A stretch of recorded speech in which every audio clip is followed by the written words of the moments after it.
తెలంగాణలో డబుల్ జీతం పొందిన ఉద్యోగుల కేసులో దర్యాప్తు వేగంగా కొనసాగుతోంది. డబుల్ శాలరీ తీసుకున్న వ్యవహారంపై లోతుగా ఆరా తీస్తున్న దర్యాప్తు అధికారులు ప్రభుత్వ ఉద్యోగులే నేరుగా మోసానికి పాల్పడ్డారా లేదా ఆధార్ సెంటర్ దగ్గర తప్పిదం జరిగిందా అని ఎంక్వైరీ చేస్తున్నారు.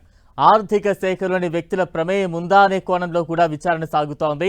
40 ఆధార్ నెంబర్లపై 80 మంది ఉద్యోగులు ఉన్నట్లు గుర్తించిన అధికారులు డబుల్ శాలరీ తీసుకున్న వారంతా రెగ్యులర్ ఉద్యోగులని గుర్తించారు.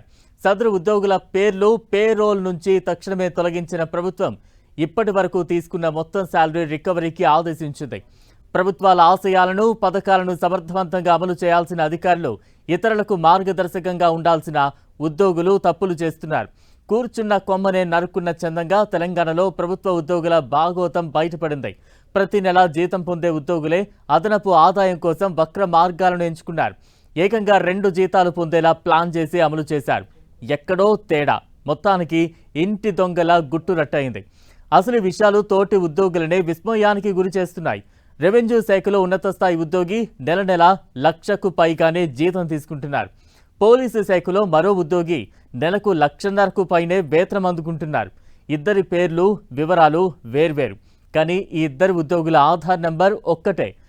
అలా ఒకరిద్దరు కాదు, 40 ఆధార్ నెంబర్లపై ఇద్దరు చొప్పున 80 మంది ఉద్యోగులు ప్రతి నెల దర్జాగా 2 జీతాలు పొందుతున్నారు. తెలంగాణలో తాజాగా 2 శాలరీలను పొందుతున్న వివరాలను ఆర్థిక శాఖ గుర్తించింది. వారంతా రెగ్యులర్ ఉద్యోగులేనని, ఏప్రిల్ నుంచి జూన్ వరకు 3 నెలల పాటు ఒక్కొక్కరు 1,50,000 నుంచి 5 లక్షల వరకు వేతనాల కింద పొందారని తేల్చింది. ఇప్పుడు ఈ వ్యవహారం సచివాలయంలోనూ రాష్ట్రంలోని వివిధ ప్రభుత్వ శాఖల్లోని ఉద్యోగ వర్గాలలో తీవ్ర చర్చనీయాంశంగా మారింది. ఇక ఈ వ్యవహారంపై అంతర్గత విచారణలు చేపట్టాలని ప్రభుత్వ ప్రధాన కార్యదర్శి సంజయ్ జాజు ఆదేశించారు. వివిధ ప్రభుత్వ శాఖలకు తాజాగా సర్క్యులర్ కూడా జారీ చేశారు. అయితే ఉద్యోగులే మోసానికి పాల్పడ్డారా? ఆర్థిక శాఖలోని కొందరి ప్రమేయం ఏదైనా ఉందా?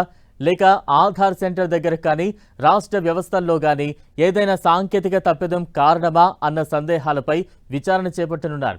ఇదిలా ఉంటే ఈ తతంగమంతా వేర్వేరు శాఖల్లో వేర్వేరు ఉద్యోగులు చేసినట్లు ప్రభుత్వం గుర్తించింది. తెలంగాణ ప్రభుత్వం ఉద్యోగులకు సంబంధించిన సమీకృత ఆర్థిక నిర్వహణ సమాచార వ్యవస్థలో వివరాలపై ఇటీవల పరిశీలన చేపట్టింది. అందులో రెగ్యులర్, గ్రాంట్ ఇన్ ఎయిడ్, తాత్కాలిక సిబ్బంది ఆధార్ వివరాలను పరిశీలించే క్రమంలో ఒకే ఆధార్ నంబర్పై వేర్వేరు పేర్లలో వేర్వేరు శాఖల్లో ఉద్యోగులు ఉన్న అంశం బయటపడింది. అంతేకాదు ఒకే ఆధార్ మీద ఒక చోట పురుషుడిగా, మరో చోట మహిళగా, ఇంకొన్ని కేసుల్లో ఒకే ఆధార్ మీద 2 వేర్వేరు మతాల పేర్లతో ఉద్యోగులు జీతాలు అందుకుంటున్నట్లుగా వెల్లడైంది. వారంతా రెగ్యులర్ ఉద్యోగులే. ప్రభుత్వ పద్దు కింద జీతాలు తీసుకుంటున్న వారే కావడం విశేషం.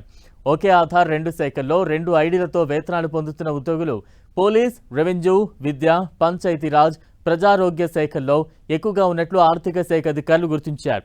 ఈ ఏడాది ఏప్రిల్ నుంచి జూన్ వరకు 3 నెలల పాటు వారు పొందిన వేతనాల వివరాలతో పూర్తి నివేదిక రూపొందించారు.